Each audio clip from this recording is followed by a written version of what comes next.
प्रिय विद्यार्थियों, आप सभी का हार्दिक स्वागत है आपके अपने चैनल द साइंस गुरु में। मैं संजय कुमार फिर से आपके बीच उपस्थित हूँ एक बहुत ही उपयोगी और महत्वपूर्ण टॉपिक को लेकर के। आज के इस वीडियो में पढ़ने वाले हैं बिहार बोर्ड के वर्ग 12वीं से संबंधित हिंदी विषय का काव्यखंड। काव्यखंड का जो 8वां चैप्टर है वह शमशेर बहादुर सिंह जी द्वारा रचित एक बहुत ही बेहतरीन कविता जिसका शीर्षक उषा है। मैं आज आपके बीच उषा के रचयिता शमशेर बहादुर सिंह जी के जीवन परिचय सहित इस पाठ से संबंधित जितने भी अति महत्वपूर्ण तथ्य हैं और साथ ही जितने भी परीक्षा उपयोगी वस्तुनिष्ठ प्रश्नोत्तर हैं उन सबों का एक बेहतरीन विश्लेषण आपके बीच में प्रस्तुत करने जा रहा हूं। इसलिए आप सभी से विशेष मेरा आग्रह है कि मेरे इस वीडियो के साथ आप अंत तक जुड़े रहेंगे और साथ ही मैं आपको ये विश्वास दिलाता हूं कि मेरे इस वीडियो के साथ आप अंत तक जुड़े रहते हैं, बने रहते हैं तो इस पाठ से संबंधित जो भी प्रश्नोत्तर पूछे जाएंगे आपके बोर्ड के एग्ज़ाम में आप उसका सफलतापूर्वक जवाब दे पाएंगे। अब मैं आप सबों के समक्ष शमशेर बहादुर सिंह जी के जीवन परिचय सहित पाठ से संबंधित जितने भी परीक्षोपयोगी महत्वपूर्ण तथ्य हैं उन सबों का मैं बारी बारी से विवरण प्रस्तुत करने जा रहा हूं। आप सभी से मेरा विशेष आग्रह है कि मेरी बात को सुन समझ करके अपनी कॉपी में अवश्य नोट कर लीजिएगा ताकि आप ज़्यादा से ज़्यादा लाभान्वित हो सके। तो ध्यान से सुनिएगा वो कौन कौन से तथ्य हैं जिनसे वाकिफ़ होना आप सभी के लिए बेहद ज़रूरी है। वो तथ्य इस प्रकार से है कि शमशेर बहादुर सिंह जी का जन्म 13 जनवरी 1911 ईस्वी में देहरादून उत्तराखंड में हुआ था। अगर पूछा जाए कि उनका जन्म कब हुआ तो 13 जनवरी 1911 ईस्वी में। कहाँ हुआ, जगह का नाम तो देहरादून, राज्य का नाम उत्तराखंड याद रखना है। और उनका जो निधन है 1993 ईस्वी में। पूछा जा सकता है आपसे कि शमशेर बहादुर सिंह जी का निधन कब हुआ तो 1993 ईस्वी में। उनकी माता का नाम प्रभुदेई, पिता का नाम तारीफ सिंह, कलेक्ट्रेट में रीडर और साहित्य प्रेमी थे याद रखना है। उनकी जो माँ थी उनका नाम प्रभुदेई, पिता का नाम तारीफ सिंह। पिता जो थे वो कलेक्ट्रेट में रीडर थे और साथ साथ में साहित्य प्रेमी भी थे। अब शमशेर बहादुर सिंह जी की जो पढ़ाई है वो कैसे हुई है, कहाँ से हुई है, किस तरह से हुई है, ध्यान से सुनेंगे। 1928 ईस्वी में हाई स्कूल की परीक्षा उन्होंने पास की, 31 में इंटर की परीक्षा, 33 में BA इलाहाबाद से।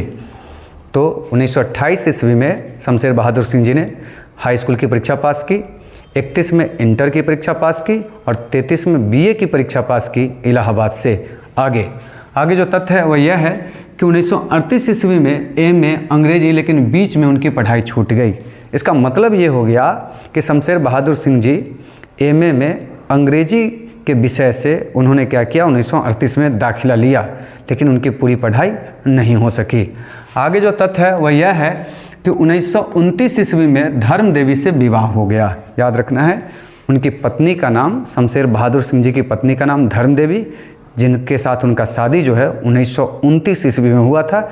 लेकिन उनके जीवन में एक बहुत ही दुखद घटना घटित हुआ कि शादी के ठीक 4 साल के बाद ही अर्थात 1933 ईस्वी में, याद रखना है 1933 ईस्वी में उनकी पत्नी की मृत्यु हो गई, जिससे उनका जीवन जो है अनिश्चित हो गया और परिवार विहीन हो गया।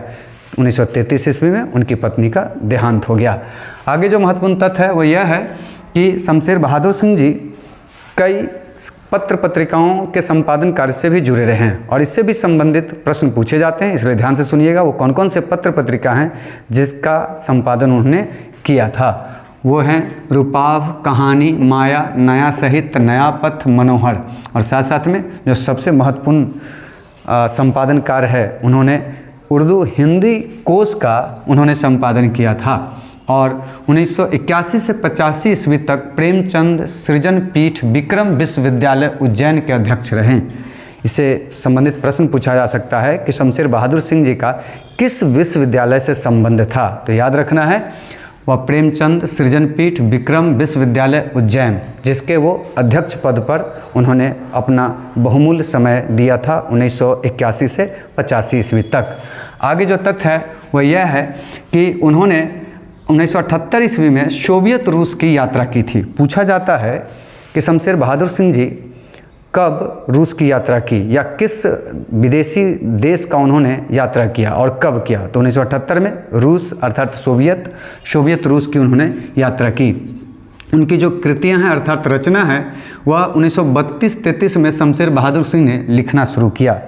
इसका मतलब ये होता है कि 1932-33 के दौर में ही उन्होंने कविता, कहानी या अन्य जो भी साहित्य की विधा है उसमें उन्होंने लिखना जो है वो शुरू किया। इससे संबंधित प्रश्न अगर आपसे पूछा जाए कि वो कब उन्होंने लिखना शुरू किया तो 1932 से 33, ये ध्यान से नोट जरूर कर लीजिएगा। शमशेर बहादुर सिंह जी की जो कृतियां हैं उन कृतियों से संबंधित बहुत ही महत्वपूर्ण प्रश्न जो है वो आपके एग्ज़ाम में पूछे जाते हैं, इसलिए ध्यान से सुनिएगा, नोट जरूर कर लीजिएगा। दूसरा सप्तक 1951 ईस्वी में प्रकाशित हुई, इनकी चर्चित रचना थी। कुछ कविताएं 1959 ईस्वी में, कुछ और कविताएं 1961 ईस्वी में। चुका भी नहीं हूँ मैं, पूछा जाए किसकी रचना तो शमशेर बहादुर सिंह जी की, ये 1975 ईस्वी में। आगे इतने पास अपने 1980 ईस्वी में, उदिता 1980 ईस्वी में, बात बोलेगी 1981 ईस्वी में, अकाल तुझसे होर है मेरी, ये शमशेर बहादुर सिंह जी की चर्चित रचनाओं में से एक है, काल तुझसे होर है मेरी, और ये कब प्रकाशित हुई 1982 ईस्वी में। आगे ध्यान से सुनना है। टूटी हुई बिखरी हुई कहीं बहुत दूर से सुन रहा हूँ, सुकून की तलाश, पूछा जाता है कि सुकून की तलाश क्या है तो गज़ल है, याद रखना है। उसके आगे प्रतिनिधि कविताएं डॉक्टर नामवर सिंह जी से संबंधित है। शमशेर बहादुर सिंह आधुनिक हिंदी कविता में स्वच्छंद चेतना के प्रयोगशील कवि के रूप में दूसरा सप्तक में उदित हुए। याद रखना है, शमशेर बहादुर सिंह जी हिंदी के आधुनिक कविता में स्वच्छंद चेतना के प्रयोगशील कवि के रूप में दूसरा सप्तक में उदित हुए। इसका मतलब ये हो गया कि उनकी जो सबसे चर्चित रचनाओं में से एक है दूसरा सप्तक, जो 1951 ईस्वी में प्रकाशित हुई थी, उसमें उन्होंने जो साहित्य के क्षेत्र में अपना उदय अर्थात उनका जो प्रादुर्भाव है वो 1951 ईस्वी में हुआ दूसरा सप्तक से। आगे है शमशेर बहादुर सिंह अज्ञे और नागार्जुन के समकालीन कवि थे। अगर आपसे पूछा जाए कि शमशेर बहादुर सिंह किसके समकालीन कवि थे तो अज्ञे और नागार्जुन के, याद रखना है। उसके आगे है कि शमशेर बहादुर सिंह कवियों के कवि कहे जाते हैं। ये बड़ा ही महत्वपूर्ण तथ्य है और कई मौक़ों पर इससे संबंधित प्रश्न पूछे ही जाते हैं और बार बार पूछे जाते हैं। कवियों के कवि किसे कहे जाते हैं तो शमशेर बहादुर सिंह जी को कवियों के कवि कहे जाते हैं। उसके आगे जो तथ्य हैं, 20वीं सदी के उत्तरार्ध में सतत प्रयोगधर्मी श्रेष्ठ प्रगतिशील कवि के रूप में शमशेर बहादुर सिंह ने व्यापक प्रतिष्ठा अर्जित की। मैं फिर से दोहरा देता हूँ, 20वीं सदी के उत्तरार्ध में सतत प्रयोगधर्मी श्रेष्ठ प्रगतिशील कवि के रूप में शमशेर बहादुर सिंह ने व्यापक प्रतिष्ठा अर्जित की है। मतलब साहित्य के क्षेत्र में उन्होंने 20वीं सदी के उत्तरार्ध में व्यापक प्रतिष्ठा अर्जित किया है। उसके आगे जो तथ्य है वह यह है कि शमशेर बहादुर सिंह ने 30 के दशक में लिखना शुरू किया। आपको ऊपर पहले ही बताया जा चुका है कि 1932-33 में उन्होंने लिखना शुरू किया। अगर आपसे पूछा जाए कि किस दशक में उन्होंने लिखना शुरू किया तो वो 30 के दशक में। और आगे जो तथ्य हैं, शमशेर बहादुर सिंह कवि और शायर दोनों थे। शमशेर बहादुर सिंह जो थे, शमशेर बहादुर सिंह जी वो विलक्षण प्रतिभा के धनी थे, वो कवि भी थे, शायर भी थे। कहने का मतलब है कि वो कविता भी लिखते थे और शेर व शायरी भी करते थे। उसके आगे है, शमशेर बहादुर सिंह ने अपनी प्रसिद्ध कविता में, जो उनकी प्रसिद्ध कविता उषा है, उषा का गतिशील चित्रण किया है। पूछा जाता है कि उन्होंने अपनी कविता में उषा का किस प्रकार से चित्रण किया है तो उषा का उन्होंने गतिशील चित्रण किया है, याद रखना है। ये बहुत ही महत्वपूर्ण तथ्य हैं। पाठ से संबंधित कुछ परीक्षोपयोगी तथ्य शेष रह गए हैं, जिसे ध्यान से सुनिए और अपनी कॉपी में नोट जरूर कर लीजिएगा। वो तथ्य इस प्रकार से है कि सुकून की तलाश शमशेर बहादुर सिंह की रचना है। प्रश्न हो सकता है कि सुकून की तलाश किसकी रचना है तो आपका जवाब होगा शमशेर बहादुर सिंह जी की रचना है।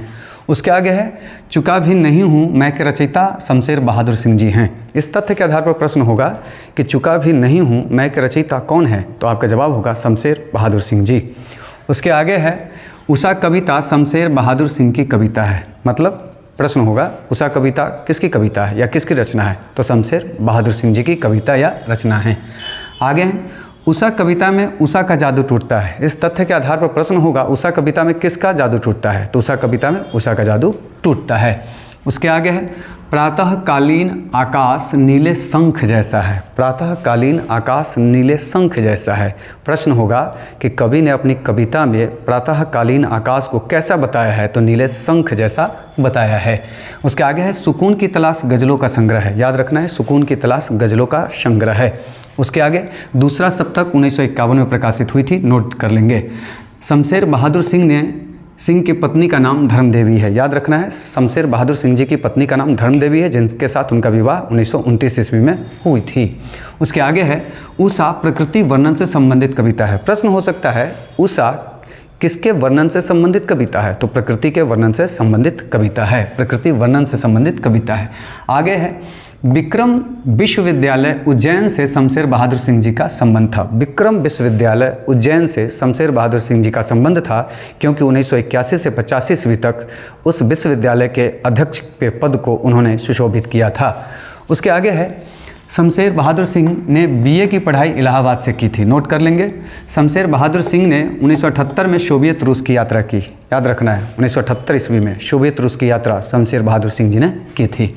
आगे है, शमशेर बहादुर सिंह जी की चर्चित रचना उदिता 1980 में प्रकाशित हुई थी। नोट कर लेंगे, दूसरा सप्तक में शमशेर बहादुर सिंह की रचना आनी शुरू हुई। 1951 ईस्वी में दूसरा सप्तक उनका प्रकाशित हुआ था, वहीं से उनकी रचनाएं आनी शुरू हुई। उसके आगे है, उषा का जादू सूर्योदय होने पर टूटता है। प्रश्न हो सकता है कि उषा का जादू कब टूटता है? तो आपका जवाब होगा उषा का जादू सूर्योदय होने पर टूटता है।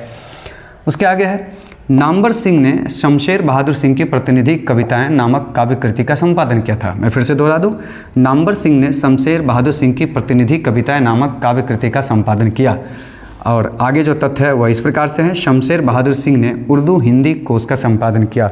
तो शमशेर बहादुर सिंह जी ने उर्दू हिंदी नामक कोश का संपादन किया था। और सबसे अंत में जो महत्वपूर्ण तथ्य है वो इस प्रकार से है कि शमशेर बहादुर सिंह जी का जन्म देहरादून उत्तराखंड में हुआ था। ये सारे महत्वपूर्ण तथ्य, परीक्षोपयोगी तथ्य आपके समक्ष प्रस्तुत किए गए हैं। मैं उम्मीद करता हूं कि आप इसे भलीभांति नोट कर लिए होइएगा और साथ साथ में मुझे ऐसा विश्वास है कि मेरा ये वीडियो आपको ज़रूर पसंद आया होगा। अगर ये पसंद आया है तो आप लाइक करिए, सब्सक्राइब करिए, मित्रों के बीच शेयर ज़रूर करिए और साथ साथ में अगर कोई सुझाव हो तो कमेंट्स के माध्यम से आप अपने स्वागत योग्य सुझाव भी प्रेषित हमें कर सकते हैं। तो आज के इस वीडियो को मैं यहीं पर समाप्त करता हूं, इस आशा के साथ कि मैं पुनः आपके बीच इसी तरह का महत्वपूर्ण उपयोगी तथ्य से संबंधित वीडियो बनाकर मैं आपके बीच उपस्थित यथाशीघ्र हूँ। तब तक के लिए शुभ विदा, धन्यवाद।